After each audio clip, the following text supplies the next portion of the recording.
అందరికీ మన ప్రభువును రక్షకుడైనటువంటి యేసుక్రీస్తు వారి పేరిట ప్రత్యేకమైనటువంటి వందనాలు.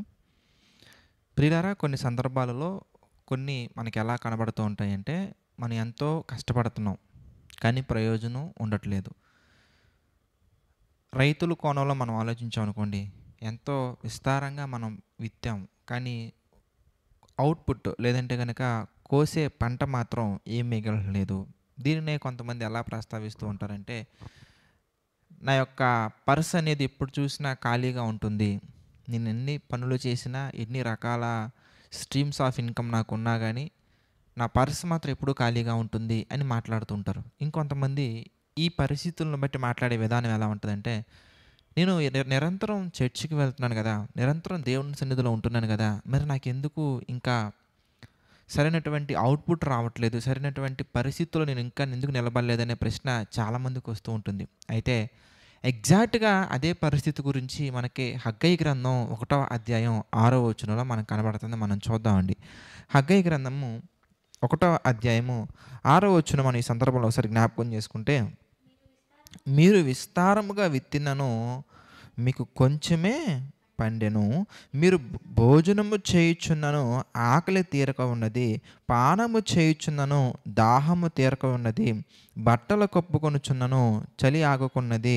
మీరు ఎలా చూస్తూ ఉంటానండి, పనివారు కష్టము చేసి జీతము సంపాదించుకొనినను జీతము చినిగిపోయిన సంచిలో వేసినట్టుగా ఉన్నది.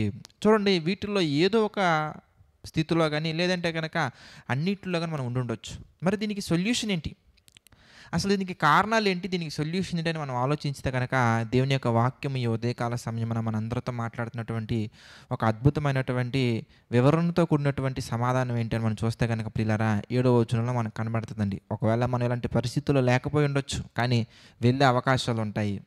ఆల్రెడీ అలాంటి పరిస్థితుల్లో ఉండుండొచ్చు. అయితే మనం జాగ్రత్త పడవలసిన అవసరం ఉంది. ఏ విషయంలో జాగ్రత్త పడాలి? ఎక్కడ జాగ్రత్త పడాలి? మన స్థాయి మెరుగుపడాలంటే మనం ఏం చేయాలి? మనం అభివృద్ధి పొందాలంటే ఏం చేయాలి? మన జీవితం ఒక ఉన్నతమైనటువంటి స్థానంలోకి వెళ్ళాలంటే, ఉన్నతమైనటువంటి స్థితిలో నిలబడాలంటే మనం ఏం చేయాలి? వీటన్నిటికీ సమాధానం మనం 7వ వచనంలో మనకు కనబడుతుంది. మనం చూద్దామండి. హగ్గయి గ్రంథము 1వ అధ్యాయం 7వ వచనం మనం చూస్తున్నాండి. కాగా సైన్యములకు అధిపతియగు యెహోవా సెలవిచ్చినదేమనగా, మీ ప్రవర్తనను గురించి ఆలోచించుకొనుడి. కరెక్టే, నువ్వు దేవుని సన్నిధిలోకి వస్తున్నావు. దేవుని సన్నిధిలోకి వచ్చినంత మాత్రాన దేవుని కుమారుడిగా మారిపోతావంటే లేదండి. ఎందుకంటే ప్రవర్తన బట్టి మనం ఎవరికి పిల్లలుగా ఉన్నామో మనకు అర్థమవుతుంది. అందుకే యేసుప్రభువు వారు అంటారండి, యోహాను సువార్త 8:44లో, మీరు మీ తండ్రి యొక్క అపవాది సంబంధులు వాని యొక్క దురాశలు నెరవేర్చుకోరుచున్నారు. అంటే ఎప్పుడైతే దురాశలు మనం కలిగి జీవిస్తూ ఉంటామో అప్పుడు మనం ఎక్కడున్నా కానీ ప్రియులారా, మీరు ఆలోచించండి, అపవాది పిల్లలుగానే మనం ఉంటామండి. మందిరానికి మానకుండా వచ్చినంత మాత్రాన మన మనస్సులో మార్పు రాకపోతే ఎలా ప్రియులారా? నిరంతరం ప్రార్థన చేసినంత మాత్రాన ప్రవర్తనతో కూడినటువంటి ప్రార్థన లేకపోతే ఎలా చెప్పండి? నిరంతరం దేవునికి మనం కానుకలు అర్పించినంత మాత్రాన క్యారెక్టర్ బాగాలేకపోతే ఎలా చెప్పండి? కనుక మనం దేని మీద ఫోకస్ చేయాలి అనగానే దేవుని యొక్క వాక్యం సెలవిస్తుంది. ఇదిగో బిహేవియర్ మీద బేస్ అయ్యి ఎన్నో విషయాలకి సమాధానం మనకు కనబడుతుందండి. మన ప్రవర్తనను మనం మార్చుకునే ప్రయత్నం చేయాలి.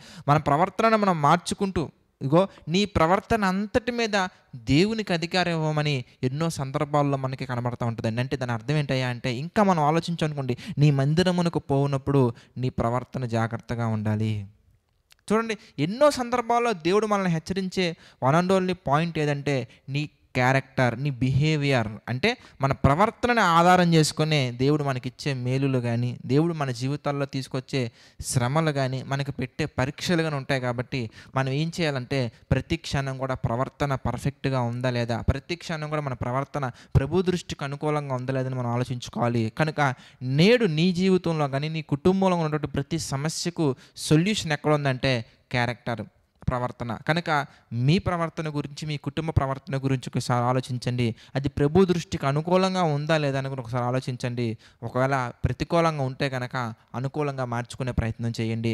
తప్పకుండా మన జీవితాల్లో మనం సక్సెస్ని మనం చూడవచ్చు. ప్రార్థన చేసుకుందాం. ప్రతి ఒక్కరు తలలో వంచి ప్రార్థనలో ఏకీభవించండి. ప్రార్థన.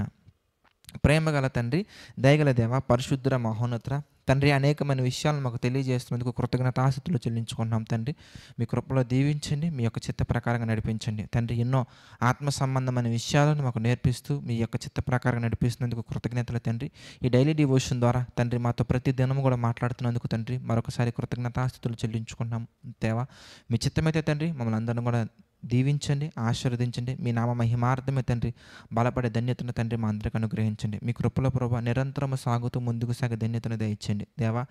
తండ్రి ఈ డైలీ డివోషన్స్ని తండ్రి చూసినటువంటి వారు మాత్రమే కాకుండా తండ్రి ఎంతమంది అయితే షేర్ చేస్తున్నటువంటి ప్రతి ఒక్కరిని కూడా ప్రత్యేకించి మీరు దీవించండి, ప్రత్యేకించి మీరు ఆశీర్వదించండి, బలపరచండి దేవా.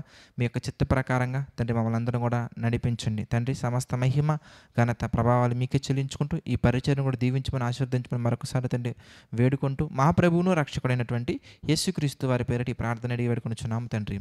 ఆమెన్. అందరికీ వందనాలండి. God bless you all.